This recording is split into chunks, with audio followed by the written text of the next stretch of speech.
This is your program director / general manager / all-around good guy, I guess, 1057.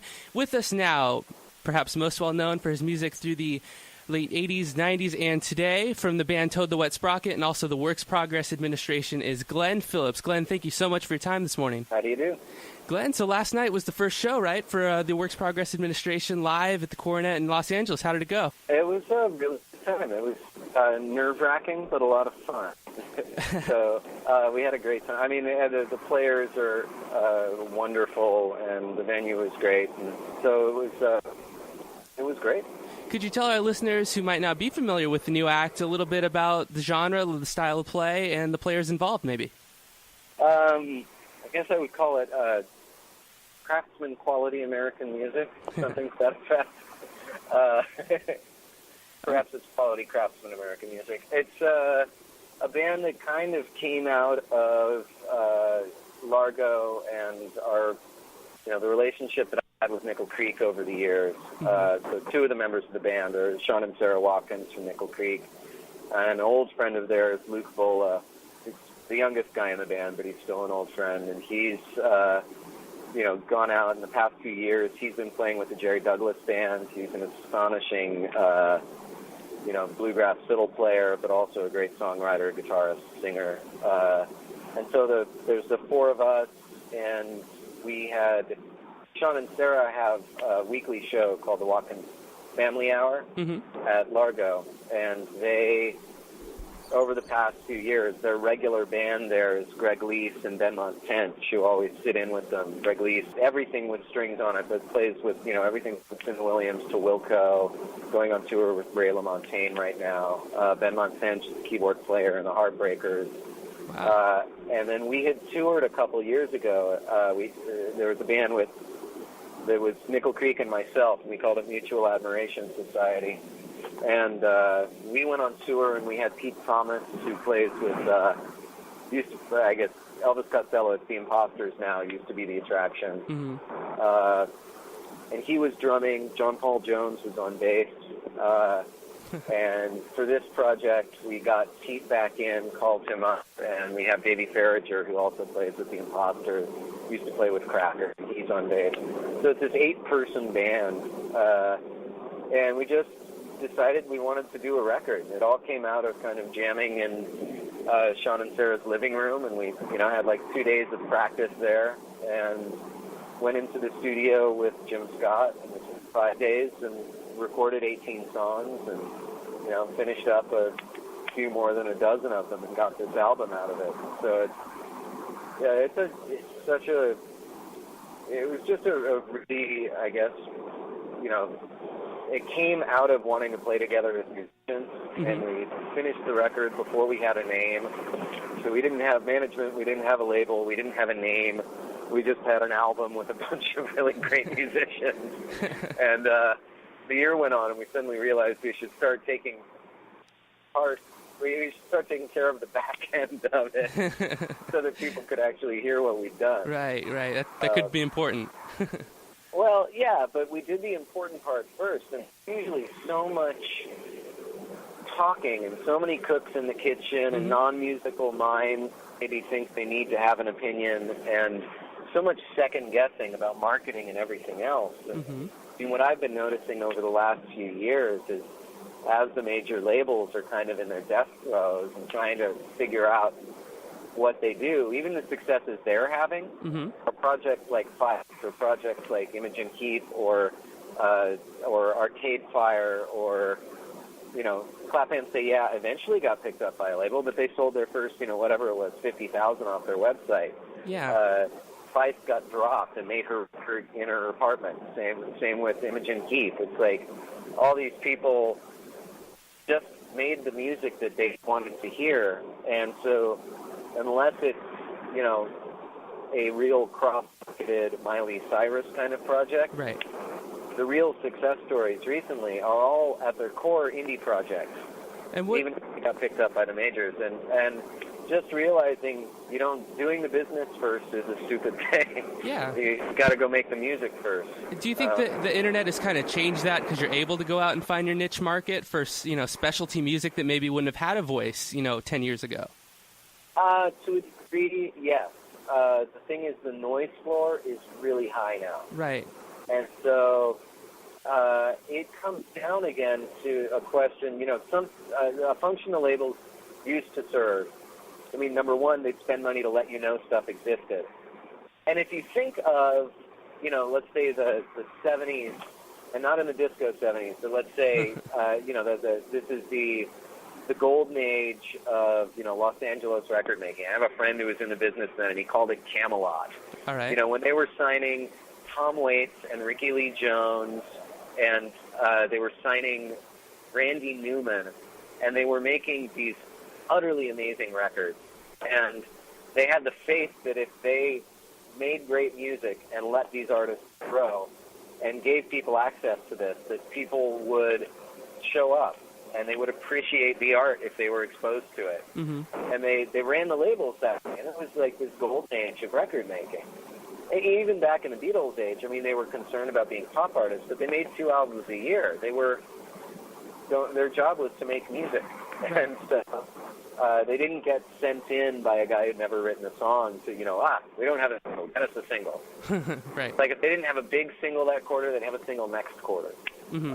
Because they keep recording. And so I think what the Internet's done is it's given the artist this ability to get back into that kind of record making. Mm-hmm.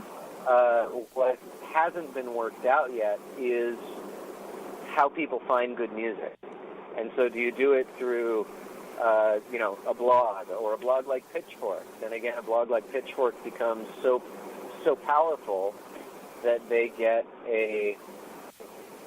can get an ego around them at some point. Yeah, and everybody's trying to get, and even if they don't get an ego, all of a sudden if Pitchfork is important, mm-hmm. everybody pitches to Pitchfork. Sure. And by the definition of that, their noise floor goes up. They have to be more selective. And as opposed to just going out and grazing, they're having to protect themselves from everybody who's trying to sell them something. So you'll have these mavens. You'll have, NPR has become incredibly important. Non-commercial radio Sure. has become incredibly important. Or services like Pandora. Mm-hmm. But even those are flawed. It's like Pandora. My first, strangle test with Pandora was to put in Talk Talk. Mm-hmm. And, if you put in, do you know Talk Talk at all? I think I've, no. Okay. I can't be that guy. No, I don't. Because the thing about Talk Talk, if you listen to, Color of Spring was like the departure point, but then you get these last 2 records, Laughing Stock and The Spirit of Eden, in opposite order chronologically. But they're masterworks. The most brilliant, ambient, bizarre, textured, beautiful, difficult to listen to records. They're really incredible. And there's this musicians who are into Talk Talk are usually it's those records. They like the earlier singles and whatever else, but those records are seminal. There would be, there wouldn't be a Sigur Rós without those records. There wouldn't be a lot of kind of ambient, angular, interesting music. And so to put that into Pandora and it gives you back Haircut 100, mm-hmm. you go, okay, I know what you're thinking. You're thinking 80s pop band. Right. You don't actually know. And so I was actually trying to see recently, okay, can I tune in to the right Talk and have it give me a channel of music that I'll find interesting? Mm-hmm. And it was really hard. It keeps veering back towards 80s synth pop. And so there's no perfect thing. Peter Gabriel has a company right now that's working on technology that actually looks at your entire music folder. So it would look at your entire taste as opposed to a genre. Mm-hmm. And the idea with that is to compare it to millions of other people's tastes and to get essentially a holographic image of what you think is good. Meaning because you can't necessarily quantify, this guy likes, music with a saxophone. Yeah, or harmony, yeah. Yeah, you might just hate saxophone, but love, like Rocket by Herbie Hancock or something. Young. Or, yeah, you may have one, there may be this one thing that works for you, or The Gunner's Dream by Pink Floyd, where the scream turns into the saxophone. Right. It's like, okay, that works. I could do that, yeah. Yeah, but it doesn't mean you like the horns on Young Americans. I don't know. And so if you can take a person's entire taste and look at what they listen to and then compare that with a huge sample pool, and instead of throwing it into genres, you can throw it into this larger picture and say, does anyone have 80% of what I have? Mm-hmm. Okay, no. Does anyone have 70%? Okay, 20 people do. What do they have that I don't?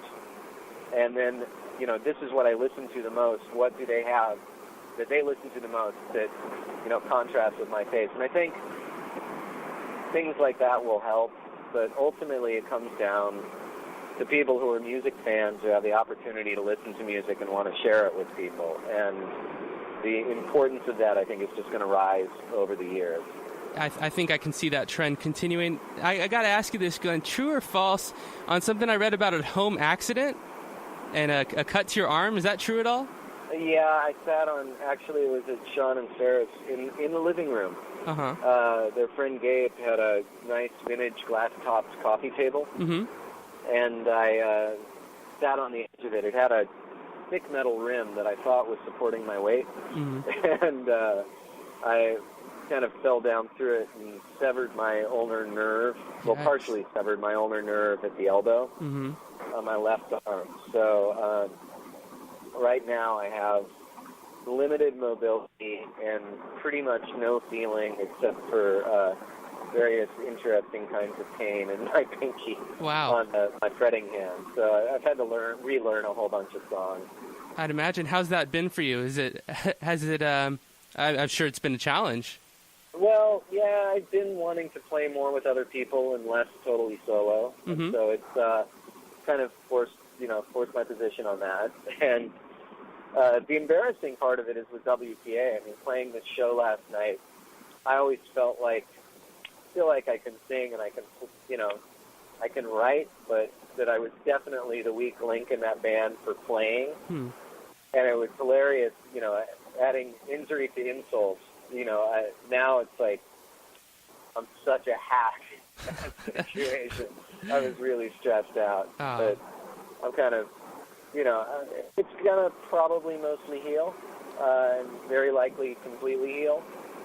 So I just got to be patient with it and keep playing guitar. And I mean, I can still write songs. I feel like I lost about 10 years in competency. Wow. 10 years.